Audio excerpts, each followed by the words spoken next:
everyone. Myself, C. Rachavla, Vice Chairman, MSME and Startup Committee of ICI. Welcome you all.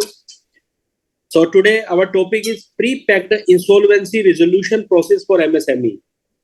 Micro, small and medium enterprises contribute significantly to our GDP, exports and social stability by generating employment and fostering inclusive growth. However, MSME often face challenges including financial distress, which can affect their sustainability and growth prospects. In response to these challenges, the government has introduced the Insolvency Resolution Process (IRP), significantly designed for MSME. This initiative aims to provide a faster, cost-effective, and efficient resolution mechanism tailored to the need and constraint of MSME. By facilitating a pre-negotiated resolution plan, seeks to balance the interest of stakeholders while ensuring the continuity of viable business. Today's webinar is a significant step towards demystifying the pre-packed insolvency resolution process framework, understanding its practical implications, and exploring how MSME can leverage this process to navigate financial distress successfully. I am sure that today's webinar will be a valuable learning experience for all of us, enabling us to enhance our capabilities for startup and MSME. For valuable insight into the subject, we are honored to have with us our speaker, Mr. Abhishek, and coordinator CA Arpan Jain, who will provide expert guidance on the topic. So, wish you a great learning. And now over to CA Arpan Jain. Thank you, Raj sir. Very good afternoon to all. I, CA Arpan Jain, very delighted to welcome all of you to this webinar on pre-packaged insolvency resolution process for MSME. It's a part of MSME Pathshala series organized by ICI MSME ecosystem. Today we have with us Mr. Abhishek, a very eminent speaker and a very learned speaker. Mr. Abhishek is currently posted as Assistant General Manager and Credit Faculty at State Bank Academy, Gurgaon, which is a part of State Bank of India. He has a vast experience of 14 years in different roles. Abhishek prior assignment include SME branch in Gurugram, AVP credit in Osaka, Japan, looking after syndication, bilateral and ECB loan. He also played a role as a relationship manager in many medium enterprises in New Delhi and Andhra Pradesh. He also was a branch manager for many assignments in different parts of country. Over to you, Mr. Abhishek.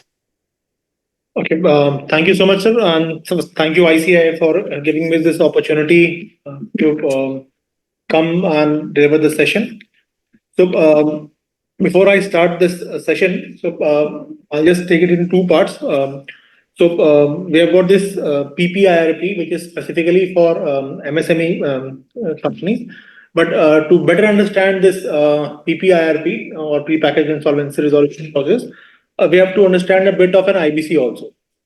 So just like, can we have like live questions also, like some interaction, just to understand it? Like questions can be asked in between or like...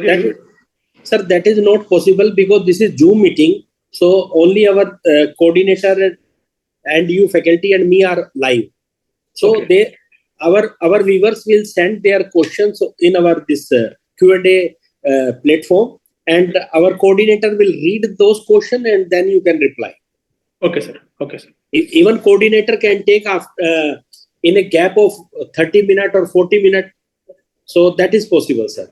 So that will be good, sir. In 30-40 minutes, whatever are the questions. Yeah. So you can request the viewer that they can send their question on the question Q&A, so that our coordinator will tell you and read the question and you can reply easily by the name of sender.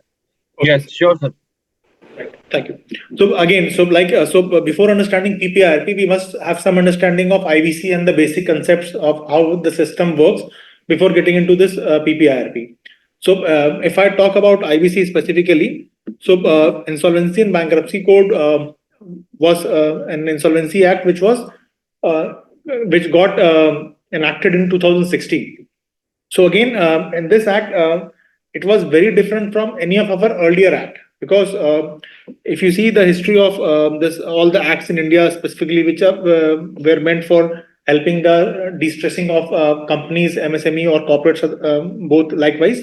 So most of the acts which were there, like DRT or SARFAESI Act 2002, DRT 93, were the acts which were facilitating recovery. So there were no act as such which were helping the company in reviving or to continue as a going concern. So this IBC was one such initiative under which this whole process started, in which we were helping the company to revive and start its own pace, and that's why it was different. So again in IBC, when it was conceived in 2016, there was no such restriction. Anybody was able to bid for the company, even defaulters were able to bid. But in February 2018, this section 29A was brought in, where promoters were not allowed to bid for their own companies. That means if a company is there, they have defaulted, then their promoters or any of their relatives cannot purchase their own companies. So for this section 29A, exemptions were given for MSME. So MSMEs, if they have defaulted, and if the default is a genuine default, they can bid for their own companies. So on the same lines, this PPIRP was brought in April 2021, where a company, MSME company, who were eligible for this PPIRP can bid for its own companies. So okay, just to start it, I have some videos on this IBC basic concepts. So we'll start some. What are the basic concepts of IBC first? What are the terminologies and the genesis of the code? So for this IBC, I have divided it the chapter. Just I'll just share the screen first.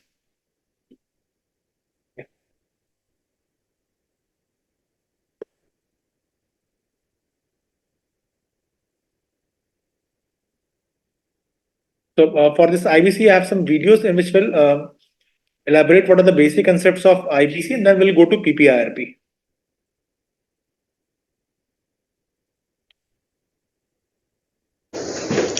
In bankruptcy, what we have in this course. So in this course, we'll be covering the 7 chapters. The IBC code has been divided into the 7 chapter, and this video will be on the first chapter. So let's start with chapter number. My audio and video is visible, and volume is Yes, audible. sir, both are visible. Number 1, which covers basically the insolvency background evaluation and various features of IBC.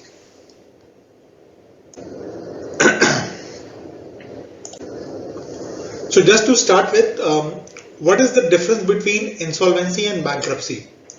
So we hear the term insolvency and bankruptcy code. So insolvency is a situation in simple terms where liability exceeds its assets and cash flows are not sufficient to pay off the debts. But again, if I'll explain to you in a more simpler manner, insolvency is a claim which any person or company is making, that the company is not having sufficient resources to pay off its debt. A claim can be made by the financial creditor or an operational creditor or the company itself. But unless and until that claim is verified by a court of law, that is NCLT, that claim is still a claim. So when that claim is legally recognized by a court of law, then it becomes bankruptcy. So till such time that claim is not legally recognized, that is insolvency. And once that claim is legally recognized, it translates into bankruptcy. Now coming to the history of insolvency acts in India, before coming of IBC in 2016, we have got some old acts like the Presidency Towns Insolvency Act 1909 and the Provincial Insolvency Act 1920. These acts were quite old before the independence and were not consistent with in terms of the latest developments. These acts were not fully have taken into the evolution which as a country and as a individual companies they have gone through. So that's why a need was there for an updated act. Most of the Western countries were already having IBC code before India. More than 60 countries were already having this IBC code. But in 2016, India finally realized its benefit, and this code was enacted and finally notified in 2016. Apart from that, there are other useful codes or laws before IBC, which were DRT and SURFACE.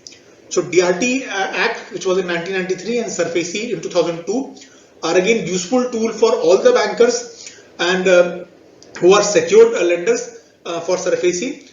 And for DRT, a case can be put to DRT, but again these were plagued with a lot of delays, due to which NPA was not getting handled in the way it should get handled. So that's why a complete requirement of an IBC code was there, which was given through the IBC code 2016.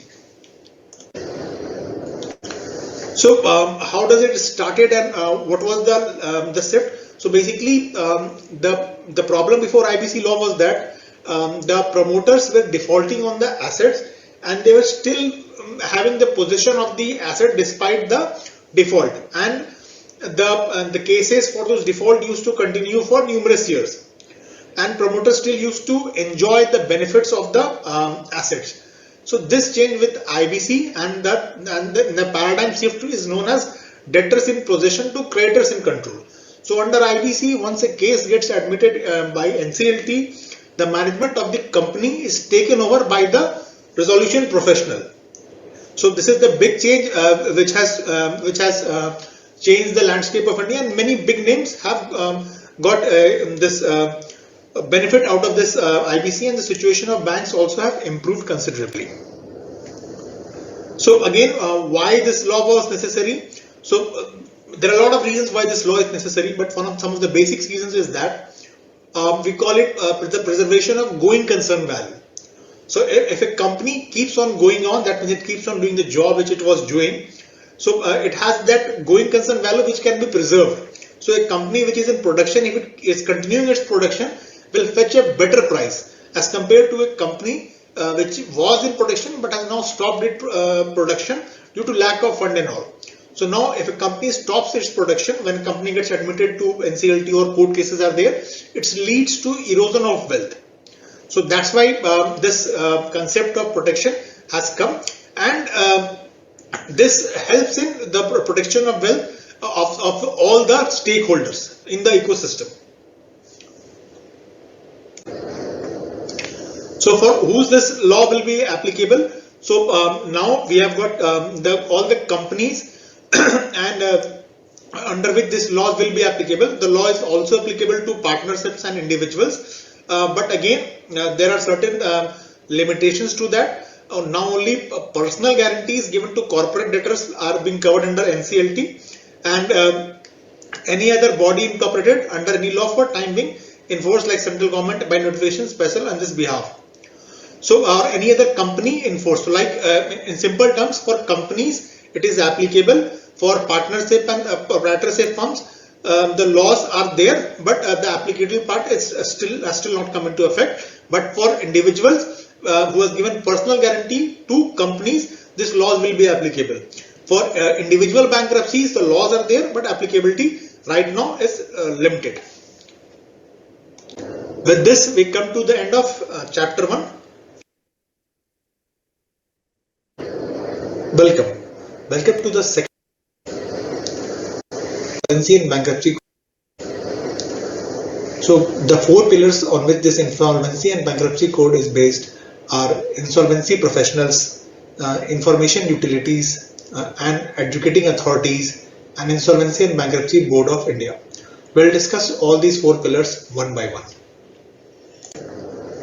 The first pillars are insolvency professionals. Insolvency professionals are licensed professionals who undertake the role of insolvency resolution professional. That is, when a company is first admitted into NCLT, the NCLT appoints an IRP for taking over the management and affairs of the company. The same IRP then becomes the resolution professional who runs the company and do different kinds of duties as the resolution professionals, like trying to market the company, running the company, preserving its going concern values, and a lot of things which an RP does. We'll discuss later in the video and chapters. The same RP also provides the role of a liquidator if the company is assigned goes into the liquidation. So this is IP for about IPs, and they are have to be enrolled with one of the IPs and registered with IBBI, the insolvency professionals. So again, about the functions of IP. So they have got a lot of functions. So like there is interim finance for running the company. They conduct the CIRP process in which they proceeds over all the meetings. They look into all the fine prints of running the company. So they are the kind of de facto CEO for behalf of all the stakeholders for running the company. Their job is also to prepare information memorandum, submit all the resolution plan to NCLT once the plan is approved by COC, or conduct the liquidation process. Our second important pillar is information utility. So again, the criteria for entering in NCLT in IBC is default. So for proving default, there should be some kind of place where which can issue a certificate, or where one can rely upon it to know that whether the default has been created or not, or default is actually there or not. So that places in information utilities like NESL. The primary function of I is to provide high quality authenticated information about debts and defaults, making them important from public point standpoint of view. The information given by information utilities like NESL are also admitted in the court of law. Again, coming to the third and most important pillar, that is adjudicating authority. So A's are the tribunals that adjudicate under the IBC. Section 5(1) of IBC designate NCLT constituted under Section 408 of the Companies Act 2013 as the A for resolution and liquidation of the corporate person. So NCLT is the adjudicating authority where all the cases against corporates will be tried. And if somebody is not satisfied with the judgment of NCLT, they can approach the next higher authority, that is NCLAT. Again, for individual insolvency, the appellate adjudicating authority is DRT for partnerships and individuals. And again, if somebody is not satisfied with the judgment, they can approach DRAT. And if they are not satisfied with the judgment of both NCLAT and DRAT, they can approach the Supreme Court, which will have the final appellate jurisdiction over NCLAT and DRAT. And the fourth and most important pillar is IBBI. So IBBI is a unique regulator. It regulates both the professional involved and the transaction conducted. It has the regulatory oversights over IPs, IPAs, IPs and IUs. So the IBBI conducts its quasi-legislative, executive and quasi-judicial functions simultaneously. It is the key pillar of IBC. So IBBI is the regulator for IBC. There are other important stakeholders which we will discuss, like insolvency professional agencies, financial creditors, operational creditors, corporate debtors, and committee of creditors. We'll discuss them one by one. So IPAs are entrusted with the task of registering and governing insolvency professionals, which are the IRP, the RP, and the liquidators. So we have got 3 IPAs registered as of now: the Institute of Company Secretaries of India, the Institute of Chartered Accountants of India, and the Institute of Cost Accountants of India. Now again, coming to the most important point of financial creditor. So under section 7(1) of the IBC states that FC, either by itself or jointly with other FC or any other person on behalf of FC, as may be notified by central government, may file an application for initiating a CIRP against a CD. So there are 3 entities which can initiate a CIRP against a company, that is the corporate debtor. One of them is financial creditors. So all the if a company has taken a secured or unsecured loan from any bank or financial institution, we call them financial creditor. So they can initiate an insolvency proceedings against the company. The second one is operational creditor. We'll discuss that. And the third one is the corporate debtor, that is the company itself. So all the 3 entities can have the power to initiate this insolvency proceedings against a company. So coming to the second part, operational creditor. So just like financial creditors have the power to initiate insolvency against the proceedings against the company, similar powers have also been given to operational creditor. An operational debt is defined in section 521 as a claim in respect of the provision, supply of goods or services to the CD, including employment, or a debt in respect of payments of dues arising under any applicable law and payable to the central government, any state government or any local authority. So again, the amount is 1 crore rupees, that is the amount of default. It was 1 lakh rupees, but it has been raised to 1 crore rupees. So if a default of 1 crore and above is there, then only the company can be taken to NCLT. Again, the third entity is corporate debtor. That is, if the company itself want to get itself admitted to NCLT, they also have the power to do so. They can file for this the self admission in NCLT as a corporate debtor. So again, the other part is that once a company gets admitted to NCLT, the first job of the IRP is to establish who are the financial creditors and who are the operational creditors. And once that is established, the job is for formation of COC. So COC is the most important aspect in terms of decision making of the CIRP process. COC only consists of the financial creditor. It doesn't matter whether it's a secured financial creditor or unsecured financial creditor, but COC will comprise only of the financial creditor. Friends, thank you.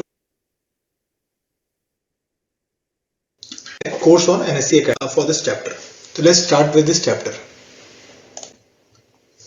So here in case of MSMEs, it becomes different from here. Like suppose the first the two chapters which I have explained here was mostly the concepts of on IBC.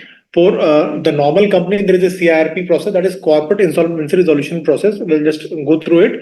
But before that, for the normal company, but it's an MSME, they have an option of going through PPIRP. So PPIRP, what happens? The management controls remains in joint company of company as well as the RP. In CIRP process, once a company gets admitted to this NCLT process, CIRP process, then the management of the company gets suspended. So that's the key difference. So in a normal company, the management is getting suspended. The full control is in the hands of the RP, who acts on the basis or getting directions from the COC. Whereas in case of the MSME company, if they go through PPIRP, they will have a say in the decision making because they will be a part of the decision making along with the RP. So now we'll just see this CIRP as an ongoing concern. So first of all, what is the CIRP? CIRP stands for Corporate Insolvency Resolution Process. So in the IBC context, it is made in such a way that CIRP will be tried first. That means the IBC laws first will try to find a solution or resolution for a company before proceeding for a liquidation. The direct liquidation option is not available in the Indian IBC context. So when a company is first admitted to NCLT, it will be tried through a mechanism called CIRP, in which some resolution plan will be tried to be found, by which a company can be saved. If that resolution plan is not able to be found or nobody bids for the resolution plan, then the company may be sent for liquidation. So what is the trigger again for admission of a company under IBC in NCLT? So in very simple terms, the trigger is default. So as per again the code, the minimum default amount was 1 lakh rupees, which was increased to 1 crore rupees on 24th March 2020. That means if the company commits a default of 1 crore or more, then it can be taken to IBC in the NCLT code. Now, what does this CRP process is and how does it happen? So, as a first provision, the entire CRP exercise needs to be completed in 180 days, then 90 days plus 60 days. That in all, the full CRP exercise needs to be completed within 330 days. It's a time-bound code. That means the time should not be wasted, and that's why a provision has been given.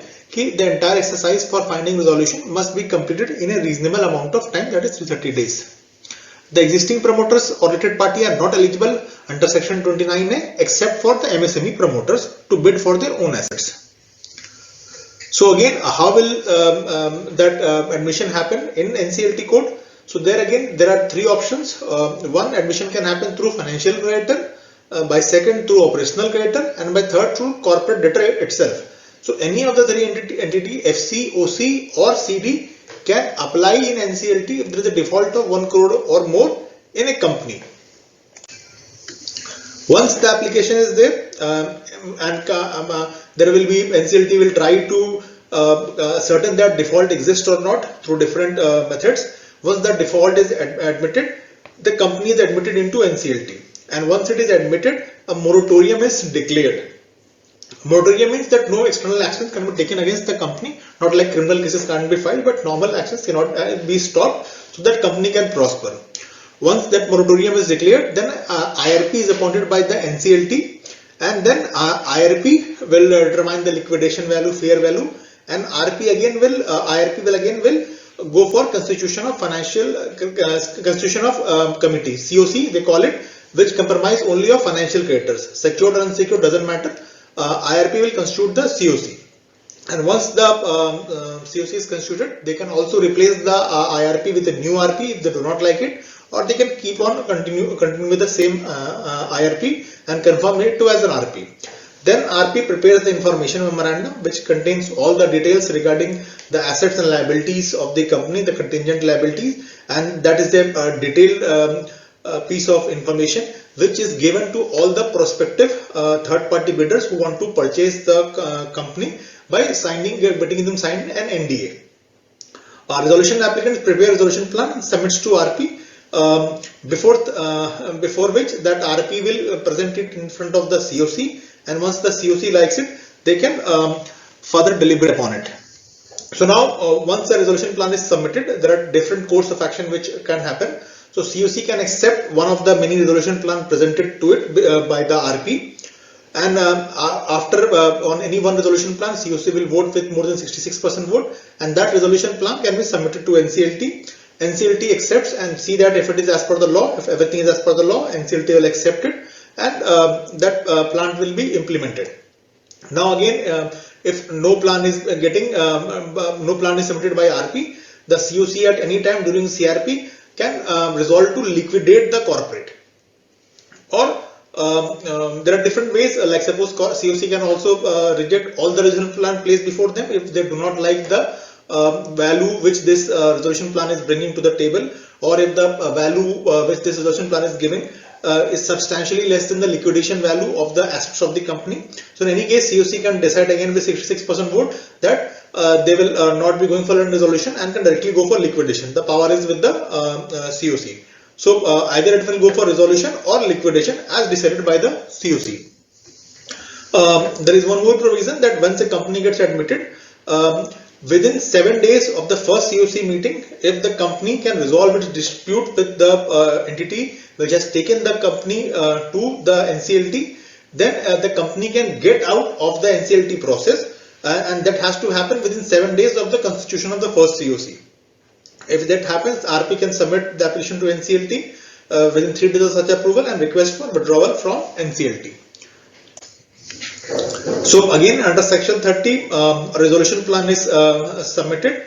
So the RP shall examine each resolution plan to confirm that each resolution plan provides for payment of CRP cost in priority to the repayment of other debts to the CD. So basically, the waterfall mechanism is there under which the payment, how it is done, is mentioned. So the RP needs to ensure that provides for repayments of the debts of the OC, which shall not be less than the amount paid to the OC in the event of a liquidation of the CD. So again, whatever is the value which an OC is getting as per waterfall model, that much amount the OC must get in the resolution plan also. Provides for management of affairs of the CD after approval of resolution plan. So management of the company and all has to be seen. Implementation and supervision of the resolution plan is the responsibility of the RP. Does not contravene any of the provisions of the law and conform to such of the requirements as may be specified by the board. That means overall the plan which is submitted should be abided by the law. It should be under the framework of the law which is mentioned in the IBC. The plan which has been submitted by a third party, that RP needs to ascertain that. So again, under section 31, approval of resolution plan, if AA is satisfied that resolution plan is approved by the COC, meets the requirement as referred under section 32, it shall by order approve the resolution plan, which shall be binding on all the stakeholders. So basically, COC will approve the resolution plan, and then RP, after ascertaining that everything is as per the law, recommend the same to the NCLT, and NCLT again checks that everything is as per the law, it will approve the resolution plan, which will be binding on all the stakeholders involved in the resolution plan. So with this, we'll come to this session. Welcome friends. So in the last chapter 3, we have again in this process, in the CIRP process, it's in the benefit of interest of all the stakeholders to for the company to continue as a going concern. But if you see the data from IBBI side, so like till now, as in March 2024, more than 7,400 companies have been admitted to this IBC process. But if you see, around 10% of these companies have got resolution plan and have got resolved. So hardly like 748, around 800 companies have got resolution through this process. Most of the companies, they are not able to get proper resolution plan and they are going for liquidation. So again, going for liquidation is not again in the benefit of any of the stakeholders. So that's why all the financial creditors as well as operational creditors also, they want the company to continue as a going concern, and that's why PPRP also comes into the picture, where the owner himself can put up a plan in front of the financial creditors before getting admitted in the NCLT. So we will discuss that separately for this PPIRP. Now, for if the company is in the CIRP or even during the PPIRP, and the owner wants to keep it as a going concern, or even the RP wants to keep it as a going concern for both the purposes, if finance is required, then finance can also be arranged. That is called interim finance, and this will be discussed in this week. Learned about the CIRP process and how it functions. So one of the important aspects in the CIRP process is to have the company which is working to keep it in a working position. That is to say, in a simpler terms, when a company defaults on its loan, there could be two types of scenario. In one scenario, the operations of the company has stopped and no production is taking place. And in another scenario, the operations are still continuing. The company is still doing its productions. There are the laborers, the workmen, the other employees who are still working for the company, and the company has defaulted. So for those scenario where the company is still working and but they have been admitted to CIRP because one of operational creditors or financial creditors have taken them because of default committed by the company. So for such companies which are working but in CIRP process or they have defaulted, certain provisions has been made in IBC so that they keep on doing the work which they are doing. We'll go deep into it in the later on in the lesson. So the first thing is that for getting the company to do the work which it's still doing, certain finances as required. Since in IBC or in the CRP process, the existing management gets suspended, RP has been given the power to raise some finance, or we call it the interim finance. So that is section 515 of the IBC, which is defining this interim finance, which is given in the definition. So the RP which will be running the company on behalf of the COC members, which comprises of financial creditors, can raise interim finance, and for raising the interim finance, the approval of the COC is required for raising it. And one more provision is there which allows the lender to give its finance easily, and that provision is that the cost of the financing and the interest is included in the CIRP cost. So again, we'll discuss later. We have a waterfall mechanism model.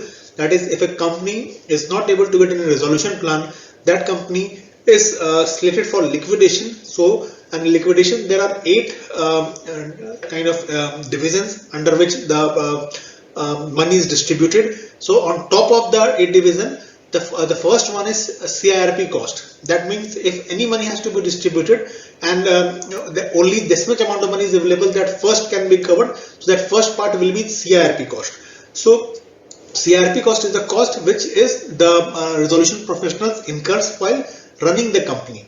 So in a similar manner, this has also be considered as a part of running the company, that is raising the finance and the interest for those finance. Now this acts as a incentive for the bankers to give this interim finance. So the priority of this interim finance is at top. On second number is secure financial creditors and workmen. So even for existing loans, it is above that. If you give interim finance for an existing company, the priority is above the existing loans. Obviously, the COC consent will be required.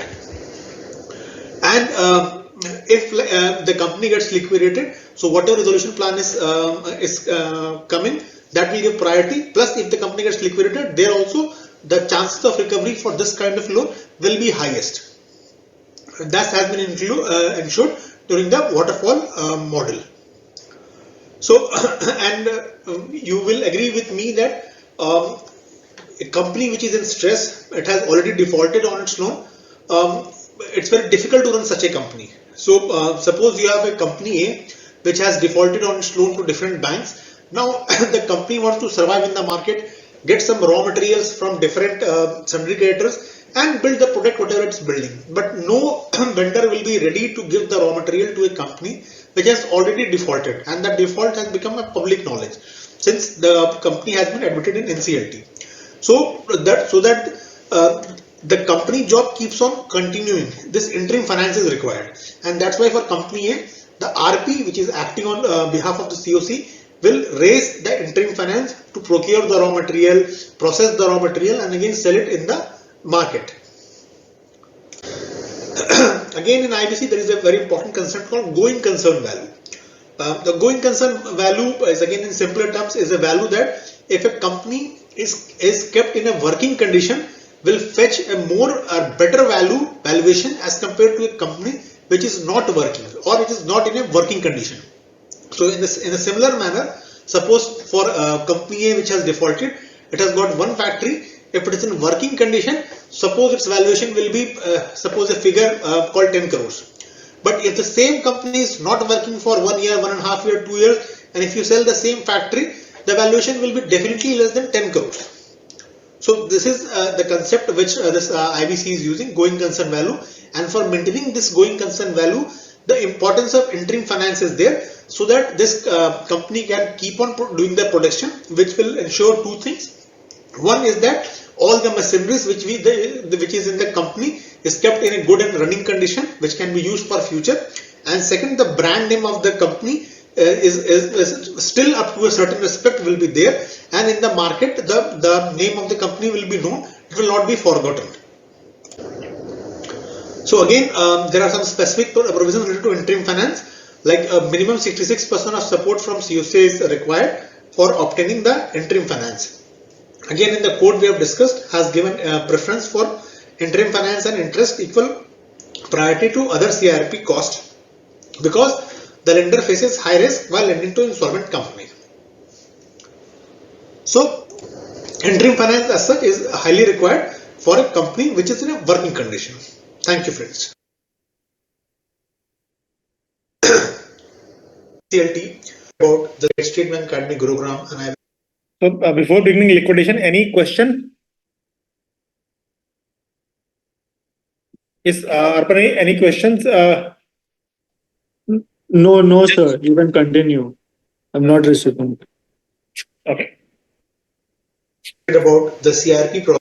Like suppose we have got this, we have gone through the CIRP process of the normal corporate insolvency process, which is the normal process which a company has to take. If it goes for the CIRP, that means for resolution process. In resolution, what happens that once the company gets admitted, the RP wants to sell the company to the highest bidder, and the COC, what they want is that they will go for a value called LV, that is called liquidation value, which is the value of all the assets. So generally they see that the bids which the RPs are bringing, it should be greater than equal to the LV. That is generally the mindset of the COC. But they can also go below the LV, but generally somewhere near the LV they want to settle. But many times what happens ki, despite the best efforts of the RP or for certain reasons, they're not able to get plans for no resolution plans only, leave about near the LV and all. They do not get any plans. Since they do not get any plans, again, the assets are forced into liquidation. So this is a liquidation process which we'll just go through. So again, liquidation is not very good from the bank perspective. Also, if you see the recovery percentage as per IBBI website, which has been till date, the recovery in this for liquidation process for financial creditors is hardly 7%. So out of 100 rupees, only 7 rupees the banks are able to recover under the liquidation process. So obviously, there is a lot of losses to the different entities under liquidation. To both financial creditors as well as the operational creditors lose a lot of money under liquidation. But let's just see what happens in liquidation. Process and the interim finance. So basically, when a company gets admitted into the NCLT, there is a 3 exit which it can take place. That means that the 3 ways it can come out of the NCLT. The first and the most favorable way is resolution, that is the CIRP process. That means a third party comes and gives a plan. That plan is approved by the COC and it is recommended by the COC, which is then RP takes the plan to the NCLT and NCLT approves it. That's the most favorable way. And the second way is that if there is no plan is being coming for that company, or the plan which is coming is rejected by the COC, then that company is sent to liquidation. And the third way is that when there is a default, the company settles the default with that company person, and the company goes out within first 7 days of the meeting of COC if the default gets over. So these are the three ways. Broadly, most of the companies can take any of the three ways, but here we are discussing about the second way, that is the liquidation part. So the first was resolution, the second is liquidation. So under which circumstances liquidation can take place, we will discuss now. So under the first circumstances, before the expiry of the CRP or maximum period permitted for completion of CRP does not receive any resolution plan. That is, no resolution plan is received for the full monetary days. The RP goes into the market, it tries to find resolution plan, but nobody is bidding for the resolution plan. There could be various reasons for that. Like suppose, for example, the company does not have any assets, or there is no takers for the asset of the company, or the technology has become obsolete, and etc. etc. So that is one reason. Other than that, it rejects the resolution plan for non-compliance of the requirements specified therein. So COC has given certain criteria, but the plan which is being submitted does not fulfill the requirement as per the criteria, and the A rejects the plan. Again, coming to number 2, where the RP at any time during the CRP, but before confirmation of resolution plan, intimates of the decision of the COD to liquidate the CD. So, in the commercial wisdom of the COC, at any time during the CRP process, the COC feels that it is better to liquidate the company because of different reasons. The basic reason could be that the plan which is coming is very low than the liquidation value. Like suppose a company has a liquidation value, that is the value of the total assets of the company is 10 crore, but the plan is coming of only 3 crore or 4 crore. So COC may take a decision to liquidate the company. Again, point 3, where the resolution plan approved by the A is contravened by the C or any other person other than the CD whose interests are prejudicial affected by such contravention may make an application to A for a liquidation order. So somebody whose interest is getting contravened directly applies to NCLT for the liquidation, and NCLT can give the necessary judgment. The A determines that CD has contravened the provision of the resolution plan and it shall be ordered for liquidation. The NCLT themselves feel that certain provisions have been violated and it can order the liquidation proceedings. So, so what does when liquidation has been ordered? So, what are the roles responsibility? So, a liquidator has to appoint at least 2 registered values to value the assets and calculate the liquidation value. Claims are filed by financial creditors in Form D. A creditor may withdraw or vary his claim within 14 days of the submission, and liquidator shall communicate his decision to admit or reject a claim to the creditors within 7 days of its admission or rejection. So basically, all the stakeholders will file their claim with the liquidator.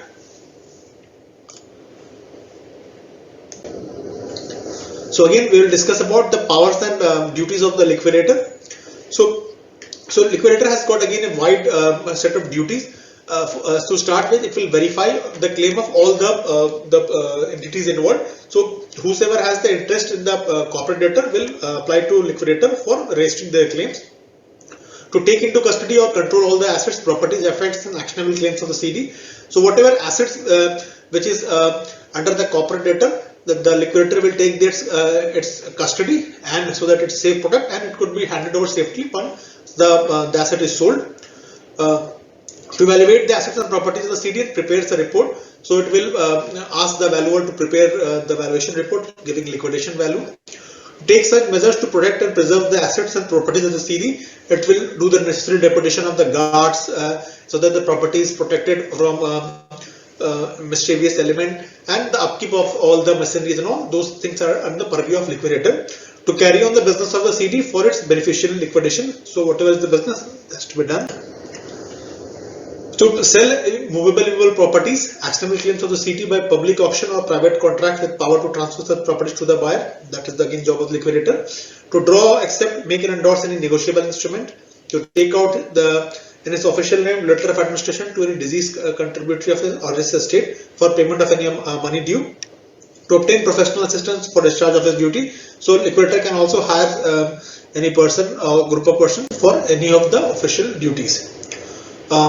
Invitation and settlement of claims as per provisions of the code, distribution of proceeds as per the waterfall model. So whatever money is the company will receive for the sale of the assets has to be distributed as the waterfall model. We will discuss later in the slide. Institution of legal proceedings and suits on behalf of the CD, any claim and all that has to be taken care by liquidator. Investigation of fraudulent, undervalued, preferential transactions of the CD that also has to be taken care, and proper disposal of these transactions needs to be done.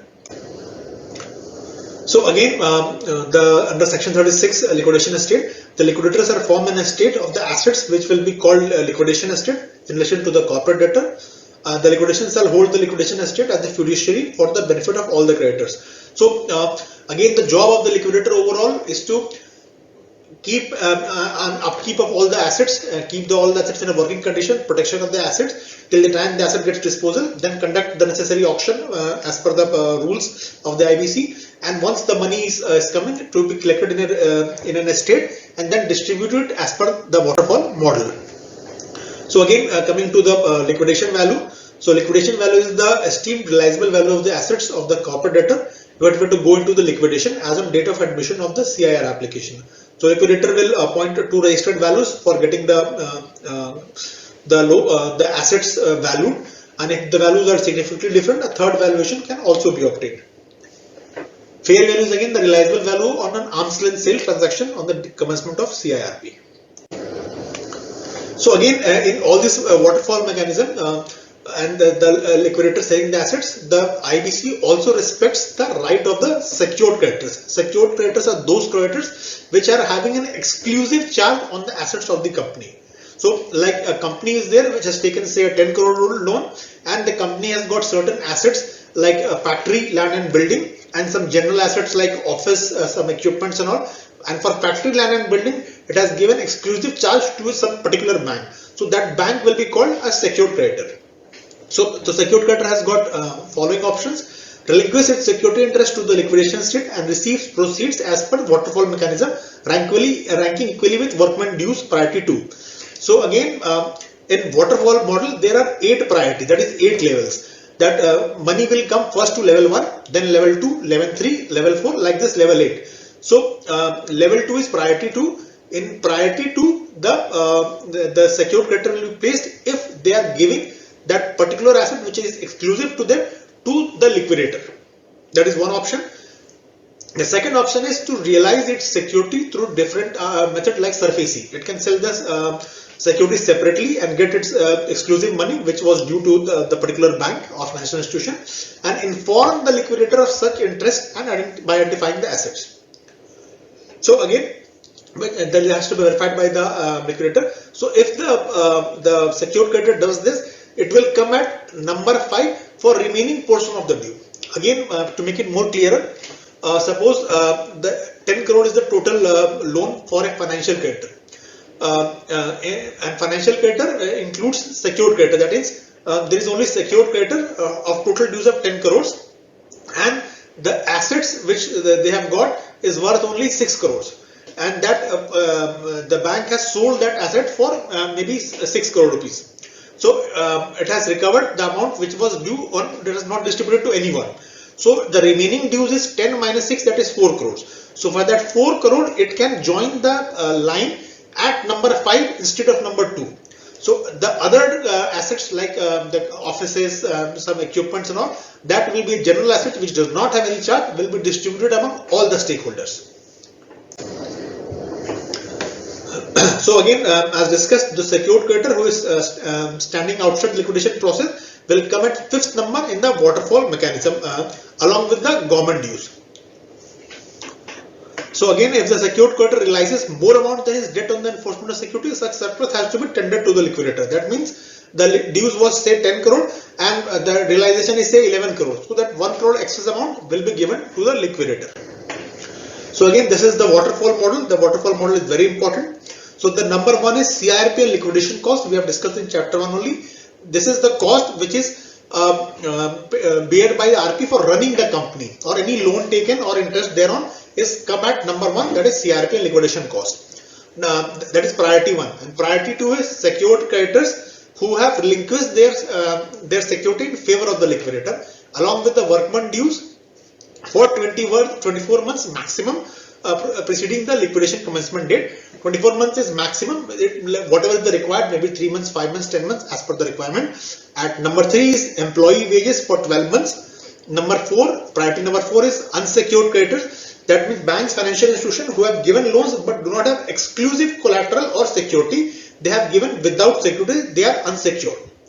At number 5 is government dues and secured creditors for residual amount. That means those banks, financial institutions which have given the loan, secured loan, they have realized their security, but still some amount is debt left. That will come at number 5. Number 6 is any other remaining dues and debts. That is mostly the operational creditors. Number 7 is preferential shareholders, and at last we have got the equity shareholders. So here again, if you see the CRP cost is at number one. So that means keep the cost for running the company during the CRP period will be at number one. So whatever cost is incurred for running the company, that again is paid on priority. So any amount which is expensed for running the company will be paid on top.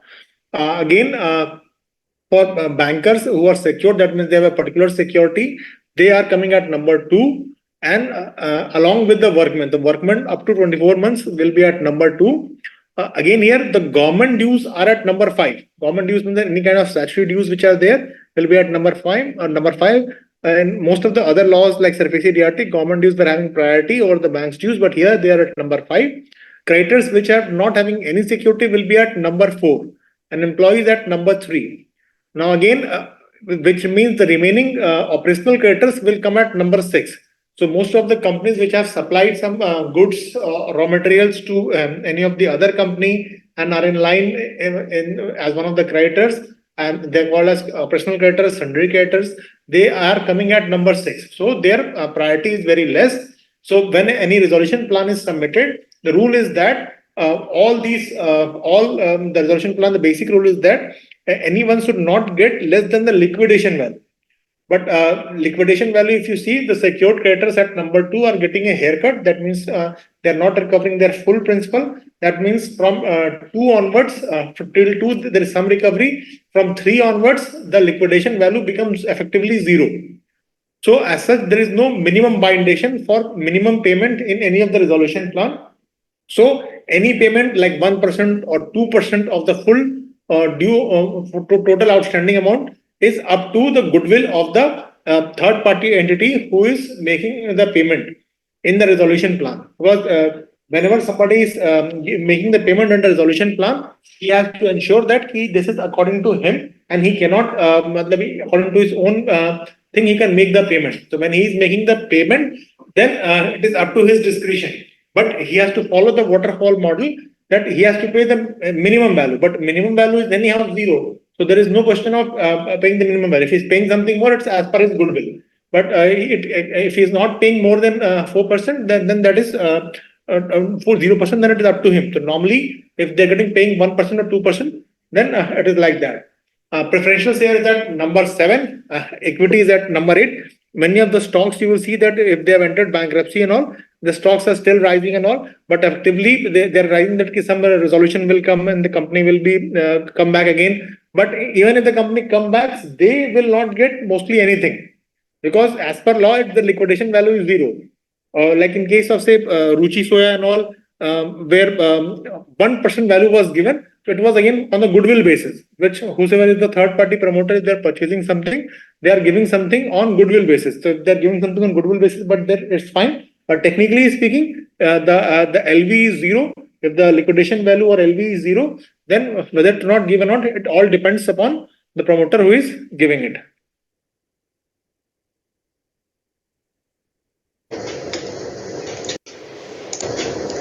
So So first of all, we will see what is the personal. Yes, any questions, sir, on liquidation? Yes, yes, Abhishek sir. So, would you like to answer the question at the end of the session, or should I? No, you can just take the question and take the questions. Yeah. So,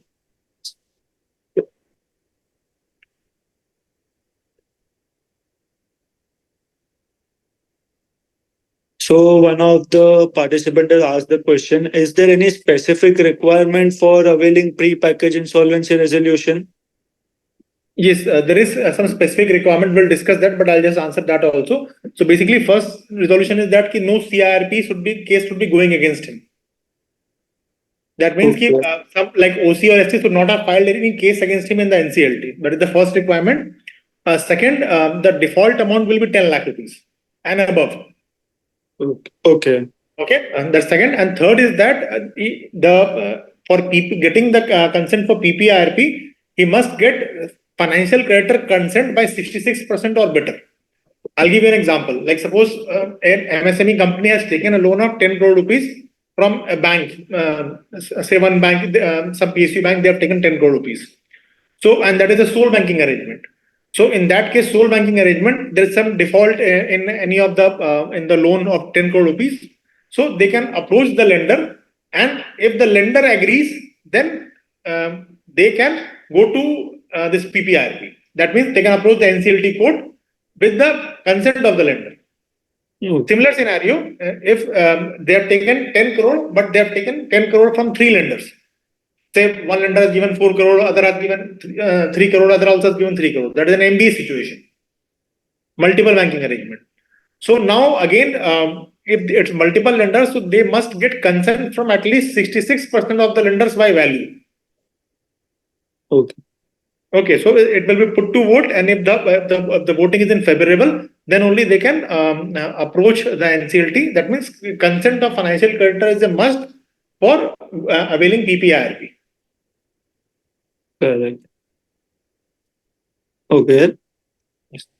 Thank you. Another question was why are timelines not othered in liquidation cases?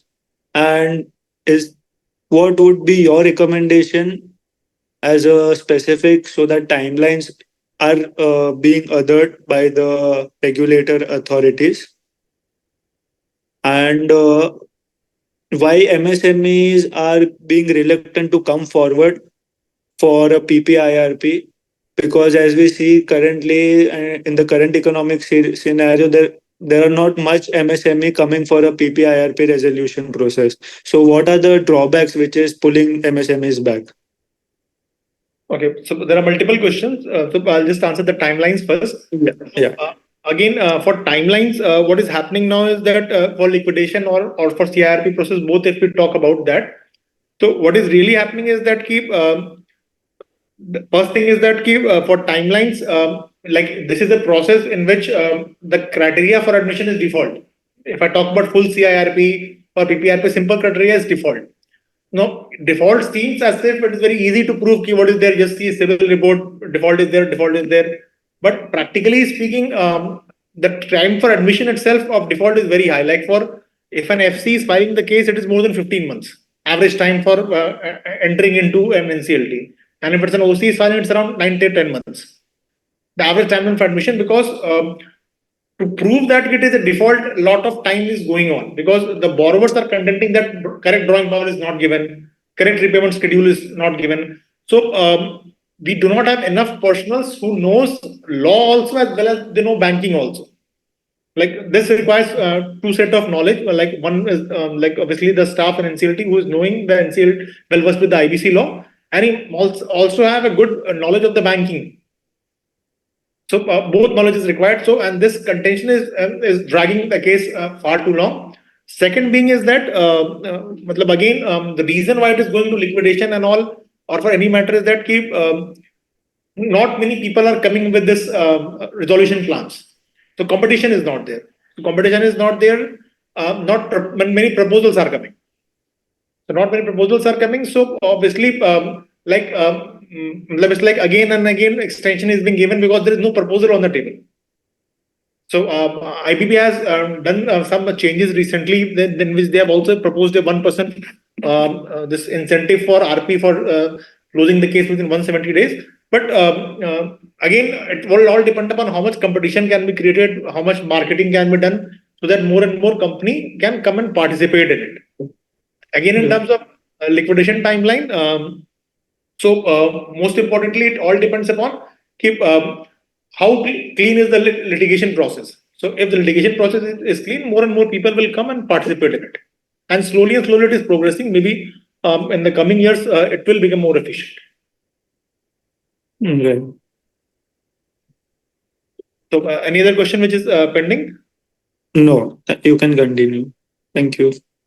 Thank you. So again, we have gone for CRP and this liquidation. So now this is we are talking about personal guarantors. So again, there are two concepts. So IBC in which is valid till now is one for the corporates and other in November 2019. Like anybody, any promoters, MSME promoter or any promoter for a company, they have taken a loan from the bank. The promoter has also given the personal guarantee. The promoter has also given the personal guarantee to the bank. So those personal guarantees can also be invoked now in NCLT code. Now the double A, that is the appellate authority for this personal guarantors or individuals, was DRT. But since it was a conscious decision which was taken that since the company case is already going on in NCLT, so it is better that the case for the promoter insolvency should also be heard in the NCLT. So now all financial creditors are invoking the personal guarantee clause in NCLT code. So here all personal guarantees which have been given to corporate debtors or company are being invoked in NCLT. So just go through what is personal guarantee And what do you mean by a personal guarantee? So personal guarantor means an individual who is surety in a contract of a guarantee to a corporate debtor. So like in simple terms, we give corporate loans to a company. So as a bank, we ask personal guarantee of the promoters or the main shareholders to secure the loan. So while a bank, when they are giving some loan to a company, so they are asking personal guarantees of their promoters, and that is personal guarantee. And again, in definition terms, a guarantor means a debtor who is in personal guarantor to a corporate debtor, and in respect of whom the guarantee has been invoked by the creditor and remains unpaid in part or full. That is, the loan which was given to the company has not been paid to the financial creditor or OC, and that financial creditor or the bank has invoked the personal guarantee in favor of the guarantor. So again, as per IBC code, for individual personal guarantee invocation, the adjudicating authority is DRT, and if there are any issues, the higher authority for handling such issues is DRT. However, when an application for CRP or liquidation of a CD is pending before NCLT, the application related to personal guarantee shall be filed before the same NCLT. That means if any corporate debtor is in insolvency in any NCLT court and any personal guarantee invocation has to be going on, that needs to happen in the same NCLT court and not in some DRT or any other place. Okay.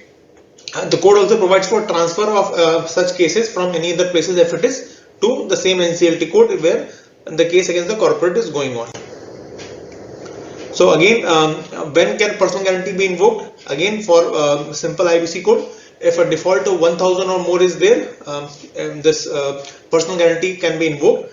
But for corporate debtor to be taken to NCLT, the minimum amount of default is 1 crore rupees. As per the law, it is 1 lakh rupees, but it has been raised to 1 crore rupees in March 2020.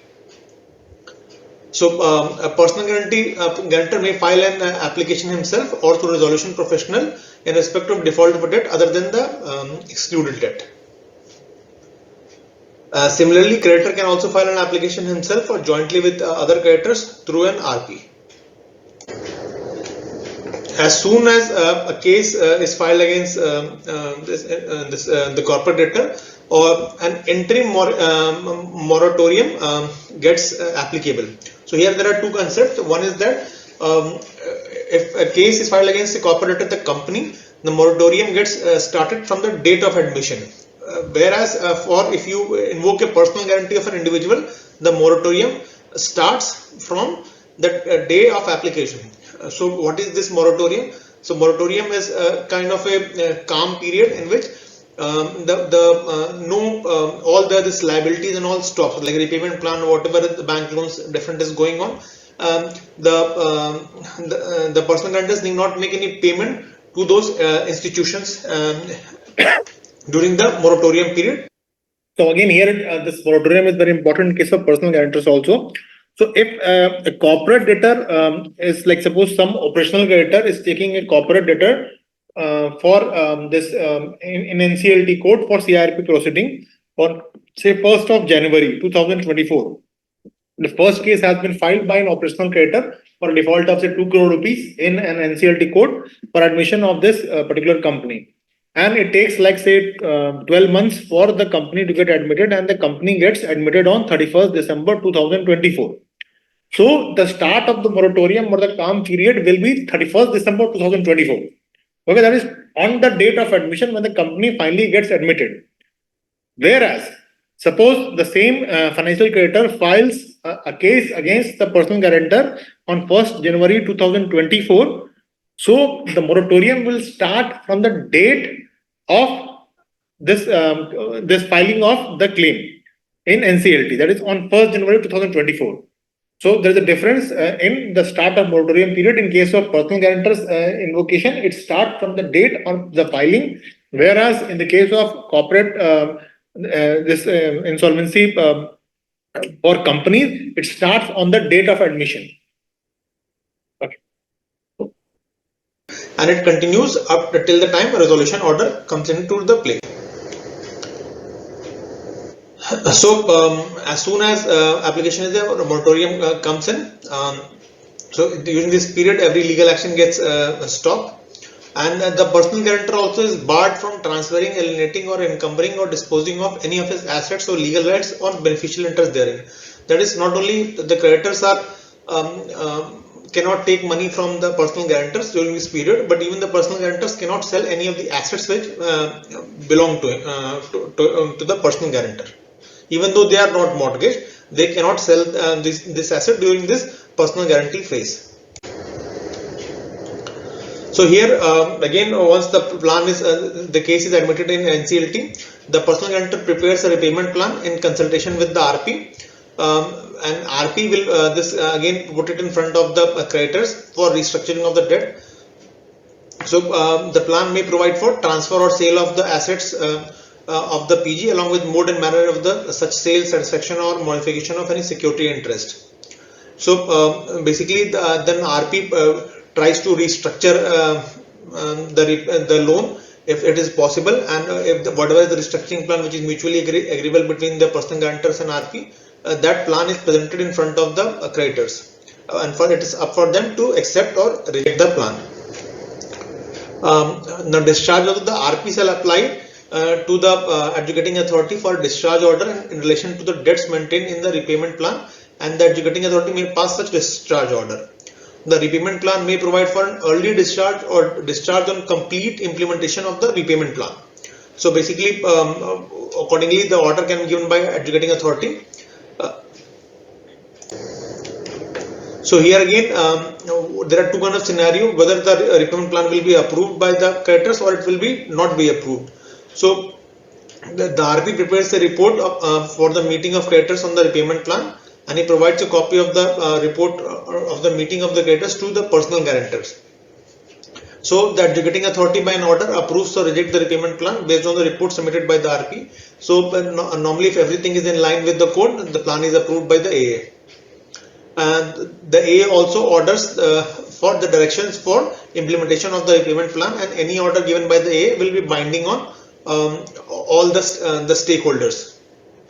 Again, in second scenario, if the repayment plan is rejected by the AA, the debtor and the creditor shall be entitled to file an application for bankruptcy. So, so it's very simple in terms that either it will be restructured through and repayment plan will be worked out. If that repayment plan is acceptable to the creditors, they will recommend for its approval to A. But if the repayment plan is not acceptable, the creditors may reject it, and then they can file for liquidation. So the assets of the company of the person will be liquidated. So when within 14 days of completion of the repayment plan, the RP shall inform the A and the person who are bound by the repayment plan that it has been fully implemented, and RP shall also share the report summarizing of receipts and payments made in pursuance of the plan. So when will repayment plan come to an end? So the repayment plan shall be deemed to have come to an end prematurely if it has not been fully implemented in respect of all the persons bound by it within the period mentioned in it. So if any of the stakeholders is not agreeing or as per the repayment plan, then it is termed as premature ending. In such cases, the RP is required to submit a report stating the receipts and repayment made and reasons for premature end and details of creditors whose claims have not been fully satisfied. And accordingly, based on such report, ASL pass an order that repayment plan has not been completely implemented. The debtor or the creditor whose claims has not been fully satisfied shall be entitled for liquidation and bankruptcy proceedings. So, if it is prematurely ending for the remainder of the debt which has not been paid, the creditor can apply for liquidation for getting that money. Again, there is a provision for withdrawal of application. So at any point of time, if the personal guarantors settles his claim with the creditors, so they can bring they can bring this motion if in the meeting to the creditor that the debt has been settled between the creditors and the PG, and the application can be withdrawn. If that motion gets passed by more than 90% of the creditors vote, then the motion is deemed passed. The 90% vote is only for financial creditors that needs to pass it. If it is passed, then the application can be withdrawn. The RP then files for withdrawal of application to the adjudicating authority, and adjudicating authority, if it is within the code, it will allow for withdrawal of application. Thank you, friends. Hello, friends. Welcome to the 7th lesson. I am AGM faculty at State Bank Academy in Gurugram, and I will be taking you through this lesson to IBC. Lot of resolution has happened, lot of liquidation has happened, and lot of cases have been withdrawn under section 12A. And very good judgments have come out in IBC, which are landmark in nature, which has changed the course of the law, and those judgments are seen as a way forward for many NCLT and all. Those judgments which have become landmarks are mainly given by Supreme Court. So here, when a company first applies for bankruptcy, the case is admitted in NCLT. And then the NCLT hears all the proceedings and finally gives a verdict for resolution or liquidation. And if any of the aggrieved party is not happy with the decision, they go to the next higher level, that is NCLAT. NCLAT again hears the grievances of the party who has appealed and gives a judgment, which is again, if it's not which is liked by any of the party, they again to the next level, that is Supreme Court. Now Supreme Court then finally, after hearing all the parties, gives a judgment which is generally upholded, and that is seen as a kind of a judgment which guides the future cases and has decided by the NCLT. So here we will discuss some cases, some examples we have taken, which we will be discussing. So one of the cases is of Innovative Industries Private Limited. So this Innovative Industries it defaulted under its dues as per IBC provisions. So criteria for admission under IBC in NCLT is simple, that is default. A default of rupees 1 lakh, which has been raised to 1 crore rupees from March 2020. So default was there as per IBC, and accordingly, so the financial creditors admitted the company to NCLT.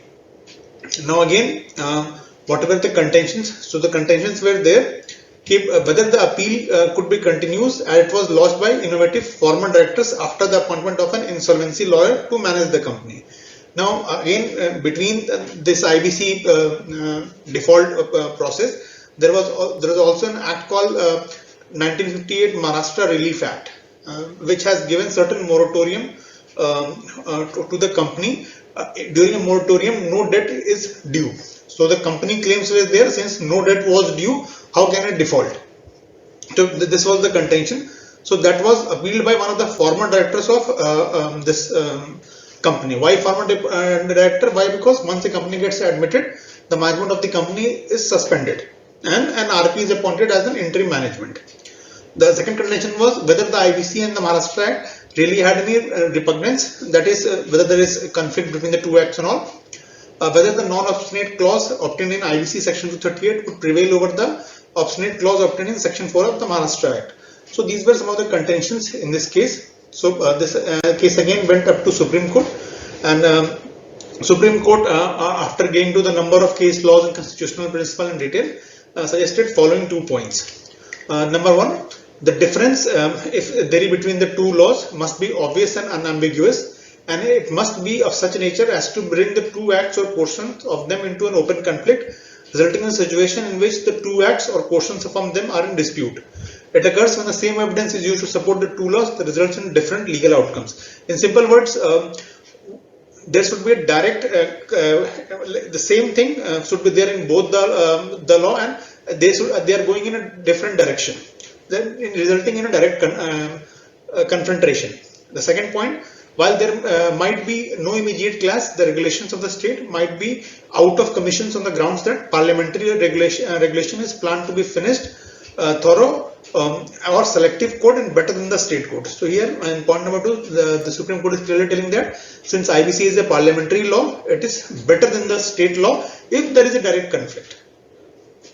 Or even if there is a no conflict, in both the situation, the parliamentary code is better as compared to a state code in terms of implementation and in terms of drafting. So again, again one of the cases, Max Softtech Private Limited versus Quinn Logistic India Private Limited. Whether financial creditor can claim its dues and file action under IBC for in case of no supporting documents or over limitation period. So here again the judgment has come that Limitation Act 1963 is not valid for claiming amount under IBC, but applicable under section time is time barred for 3 years. But in this case, the cause of action is continuing. Therefore, application under section 7 is admissible. So again, Limitation Act is an act that all the documents when we are filing should not be time barred. So the Limitation Act gives a timeline of 3 years that whether if any case has to be filed within a time period of 3 years. That means that is the 3 years the time the documents remains valid. Again, one of the other case, Lalit Kumar Jain versus Union of India and others. Part 3 of IBC code, which dealt with personal guarantors of corporate debtors, was brought into effect on 15th November 2019. In the present case, the petitioners challenged that notification validity.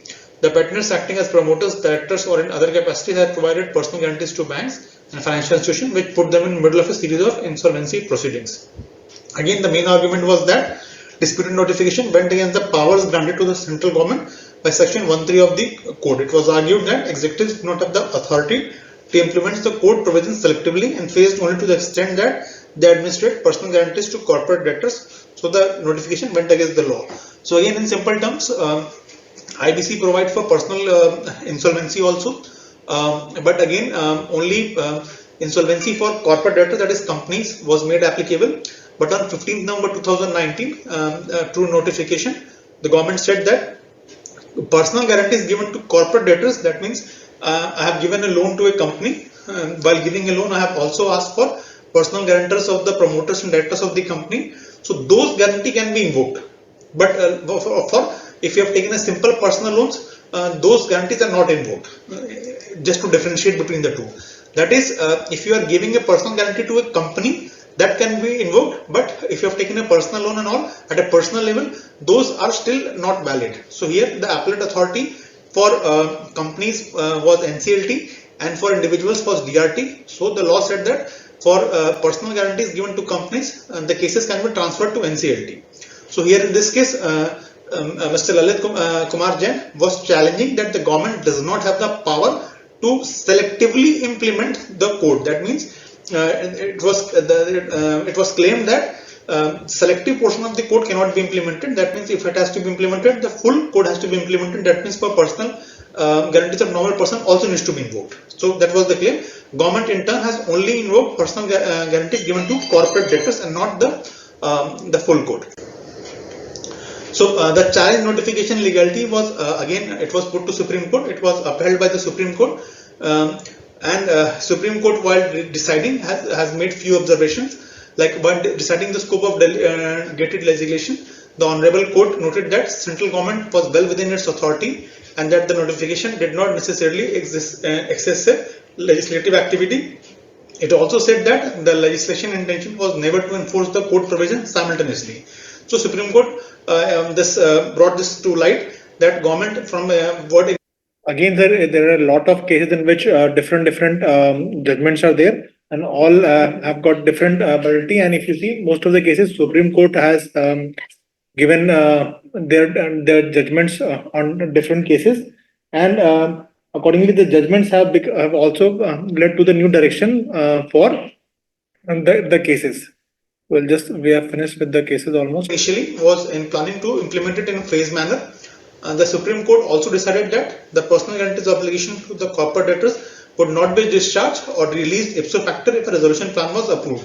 So this was again clearly mentioned that if any company is getting resolution through NCLT, that means that some third party is purchasing a company with a haircut, the resolution, the liabilities of the guarantors will not be discharged. That means a loan is of 100 crores with total liabilities and all. A third party resolution applicant purchases it for 50 crores, the remaining liability 50 crores is still there.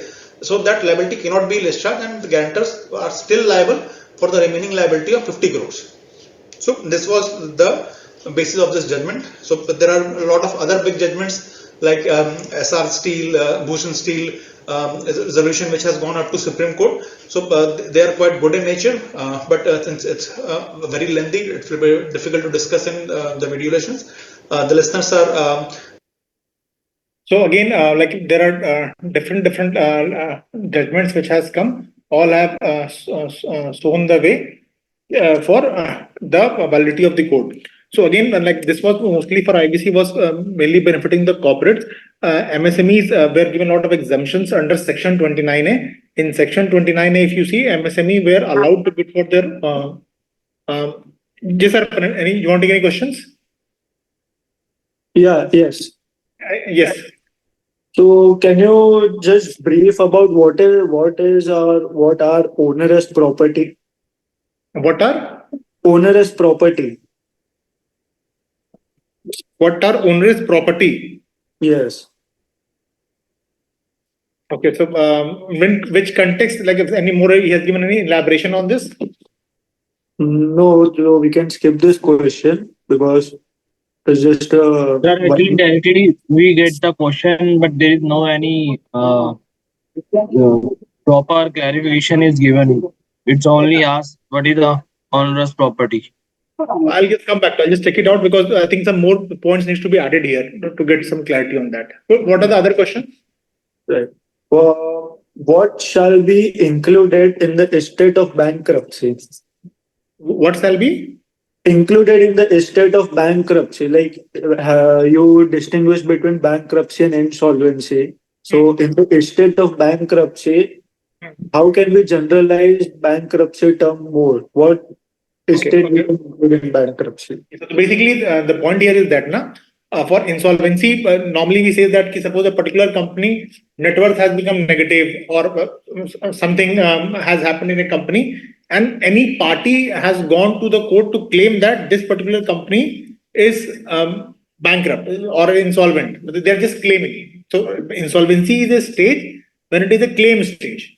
Claim stage means somebody can claim that ABC company is bankrupt, but it has not been tested in court of law. So the NCLT, what it does is that it gives opportunity to both the parties. Like first, the operational creditors, it will give the opportunity to prove that you have a valid claim of say a certain amount which is greater than or equal to 1 crore rupees. In a similar way, it will give an opportunity to the corporate debtor to prove that they have validly discharged the dues. If they have not validly discharged the dues, then the dues is there. So this this gets proved in the court of law. Once it gets proved in the court of law, then it becomes bankruptcy. Okay. Okay, so insolvency is a claim stage. Right. It may be right, it may not be right. Another example, like you SpiceJet. So there are a lot of operational creditors have filed cases against SpiceJet, and the cases are there in the market since last 1.5 to 2 years. Okay, but none of them have been admitted by NCLT. Right. Okay, so it is just a claim stage. So SpiceJet is still fine. If it gets admitted tomorrow, then it would be in the bankruptcy stage. Mhm. Okay, what more? No, it was. Again, like suppose in foreign countries, what happens, like countries like US and all, there are a lot of choices for bankruptcy. Like they have got like Chapter 7, Chapter 9, Chapter 11. Chapter 11 is the most common. In India, we have the only one plain form of bankruptcy, and in which whenever a company enters a bankruptcy, first has to go through a CIRP process. That means an effort is made to save the company. If it gets saved, fine. If it doesn't get saved, it goes for liquidation. So what was being found was that for MSME company specifically, it was found that resolution was happening in a very less manner. Most of the company was going for liquidation because MSME company, as you see, are not very independent on their own. The bigger industry majors have a standalone product. Standalone product means that whatever they are making, they can separately make it, or they're assembling from 10, 100 ancillary units and they're putting it up a product and selling it. But ancillary units are dependent upon the major industry major. So if they are going or facing bankruptcy, there are not many takers for their assets. So they were mostly going into liquidation.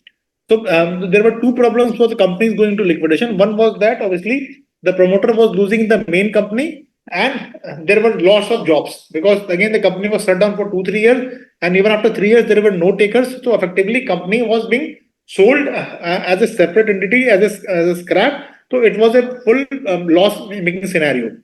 So that's why this PPRP was brought, in which okay, maybe the third party does not have any interest in the company, but promoters who themselves have started the company will have some affectionate value to that company.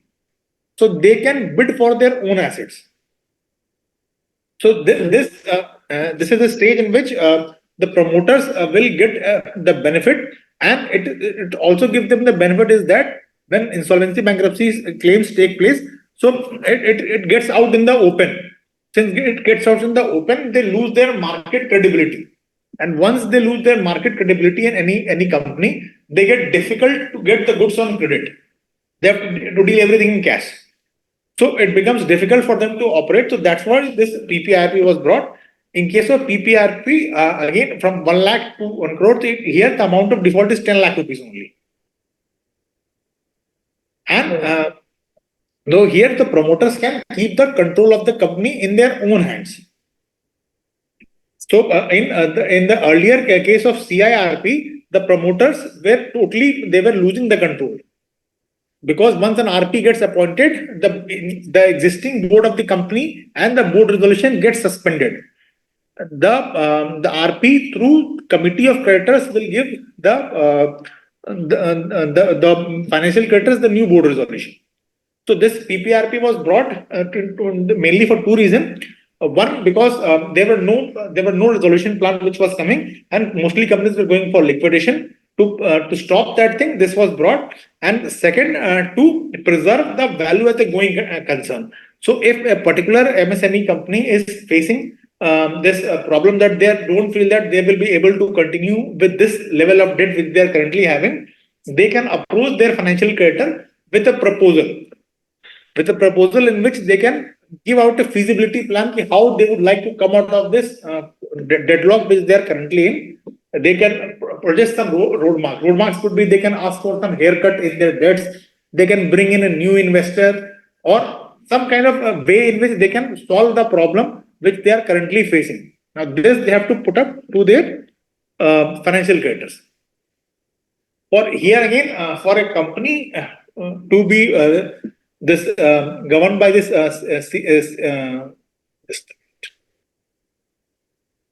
For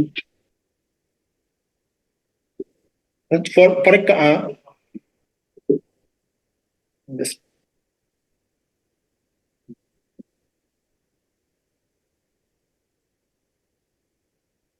Yeah, for this, if you talk about eligibility conditions and all, so here for eligibility we have discussed previously also, but main the conclusion is that there should not be any CRP cases going against the company. That is the main condition. The account should be a genuine default. It should not be some case of willful default or fraud. If there is a case of willful default or fraud, this again they will not become eligible for applying under PPIRP.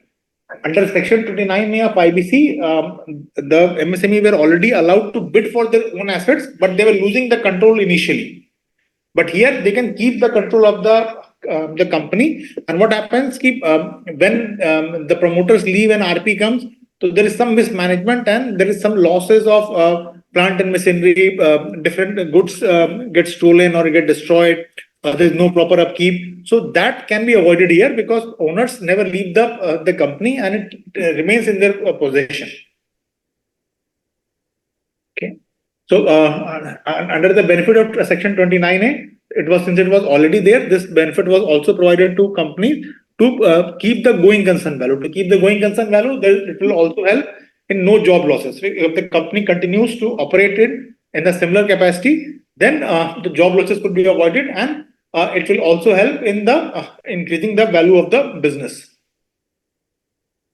So again, what is the process here? If the company wants to get admitted in PPRP, the company has to first approach the financial creditor, that means the existing bankers, with a proposal. So first, the company need to make some proposal how it wants to get out of this particular scenario or particular deadlock which the company is. That proposal they have to work it. Then they have to submit the proposal in the branch in which they are banking with the financial creditors. So once they have submitted the plan, generally what they do is that the bankers will order a forensic audit.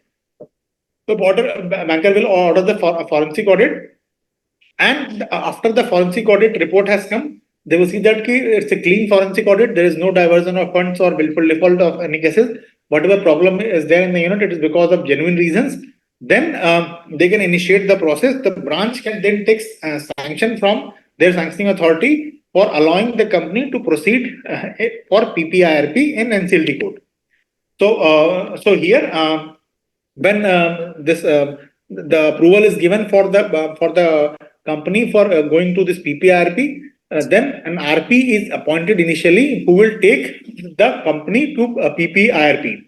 So now again the another benefit is that in case of a normal CIRP, the resolution plan is coming maybe 1-2 months after the process starts, because once it is company is taken to NCLT, RP appointed, the RP will go for COC formation, collection of dues, preparation of information memorandum.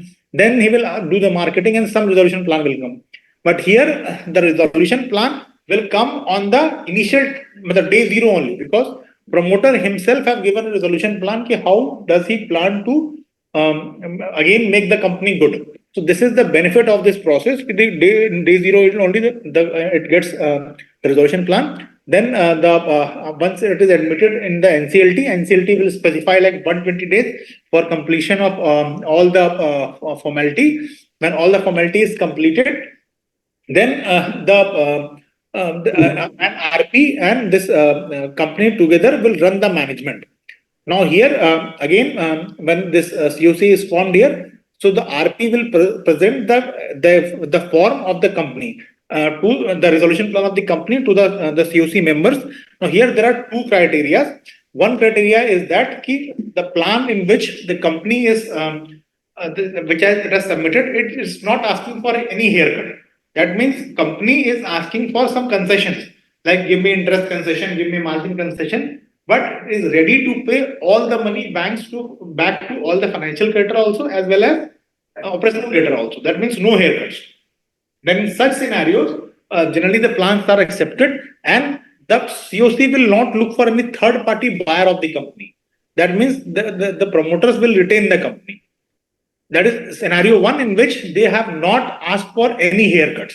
They can bring a third party or in terms of equity dilution and all. but they are ready to pay all the debts of other MSME, which is kind of on their balance sheet as an operational creditor, or they are just the banks from which they have taken the money, secured or unsecured, again doesn't matter. They are ready to pay in full, but they are asking for some interest concession. Maybe they have wanted money at 8%, 9%, or whatever rate they are asking, but they are not asking for any haircut. That means they will pay the full principal.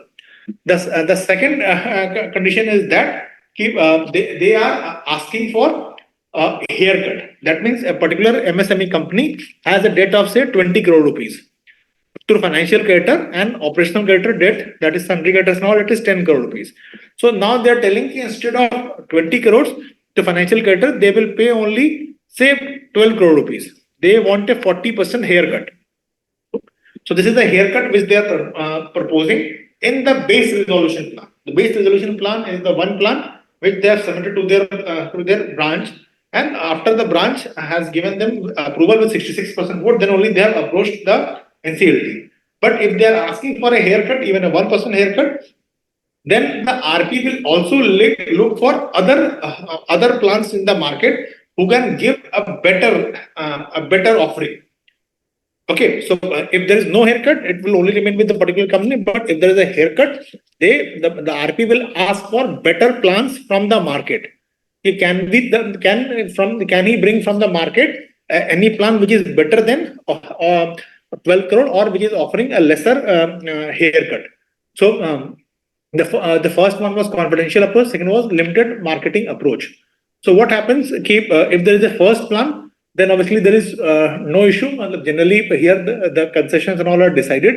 What kind of concession is wanted? That again, the cost analysis will be done by the COC, and everything. If everything is fine, the deal gets finalized, and it is given to the RP. RP submits the deal to NCLT. NCLT, if it's fine that everything which they have asked is within the guidelines and purview of the code, then they pass the resolution that everything is okay.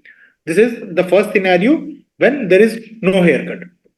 But in case if there is a haircut, then RP prepares information memorandum, in which information memorandum have the details of all the assets and liabilities of the company, which has been prepared by the RP. So that information memorandum is circulated by signing NDA to different parties who are interested in buying the assets of the company, and they will also submit a plan. They will also submit a plan to the COC. So we have a base resolution plan is there, and along with the base resolution plan, we have got plan 2, plan 3 from different other companies. So here COC will decide which is the best plan which they will be going to vote.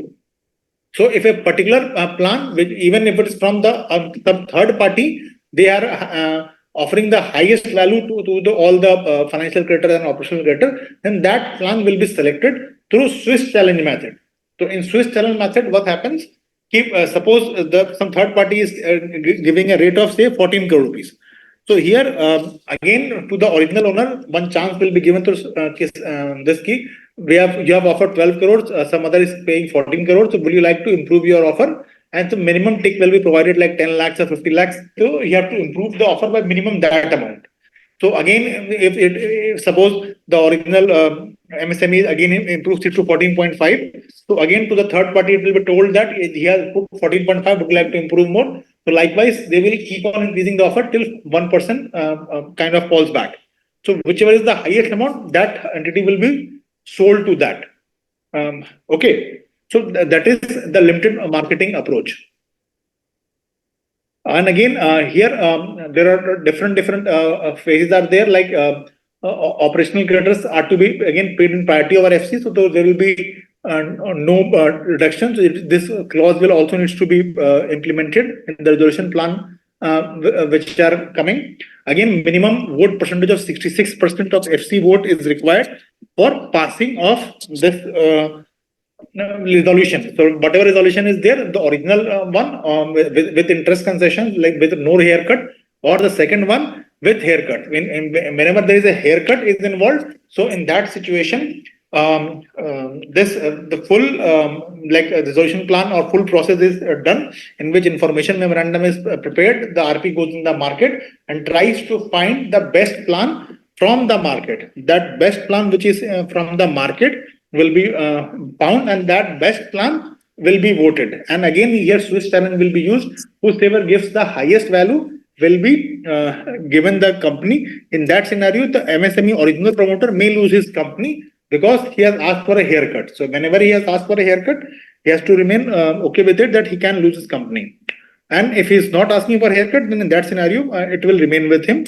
So these are the two scenarios which are there.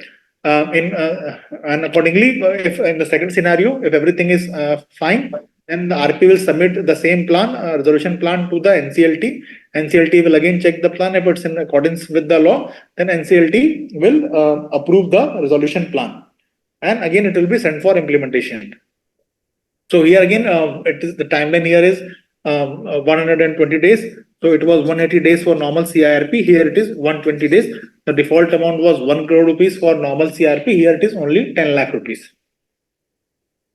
So again, the PPRP can be terminated in between also. If the COC feels that, they can terminate the PPRP in between. So if the terminate anytime feels that the manner in which it is conducted is not good, they can terminate it. Or they feel that certain facts has been hidden by the promoter, they can again terminate it.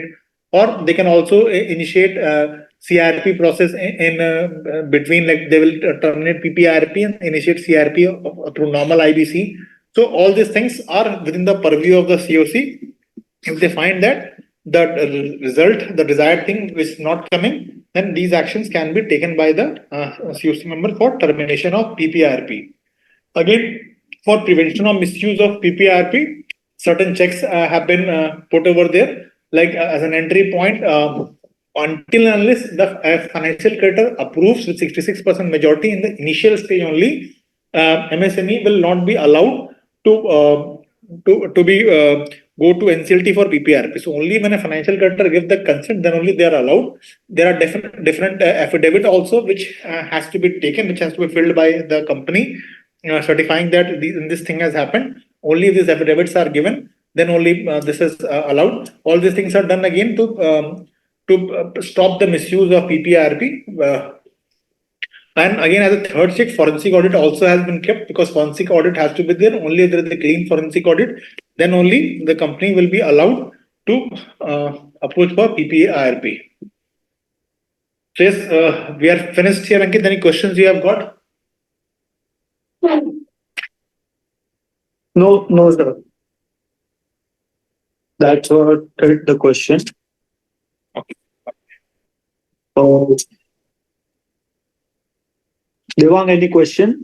No, sir, there is no any questions. No. So, okay. Yes, sir. So So, we can sir, it's conclude. now, huh? We can conclude it. Yes, sir.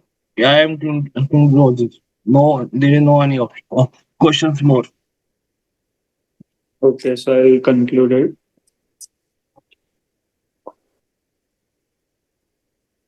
So, So, Arpan, please give word of thanks to the sir. yeah. So on behalf of ICAI and the MSME committee, I extend my heartfelt gratitude to our esteemed presenter, Mr. Abhishek, for delivering such an insightful webinar on the topic of pre-packaged insolvency resolution process on MSME. Your expertise and knowledge have truly enlightened us all, and we are grateful for the valuable insight you have shared. I would also like to thank our attentive audience for their active participation and engagement throughout the session. It was a very empowering session, and let's continue to explore and learn together. And may the insights gained today empower us to navigate the intricacies of MSME insolvency resolution process with confidence and effectiveness. Thank you once again to Mr. Abhishek and the audience for making this webinar a success. Thank you. Thank you, Arpan. Thank you, Devang. And thank you all Thank the you audience. so much, sir, for Thank giving a wonderful session and a great PPT. Yeah. And I will also share this link with you, video link, when it get uploaded on the ICI TV. Okay. Thank you very much. Okay, sir. Thank you so much. Thank you, Devang. Thank you, Arpan. Thank you, Devang. Thank you.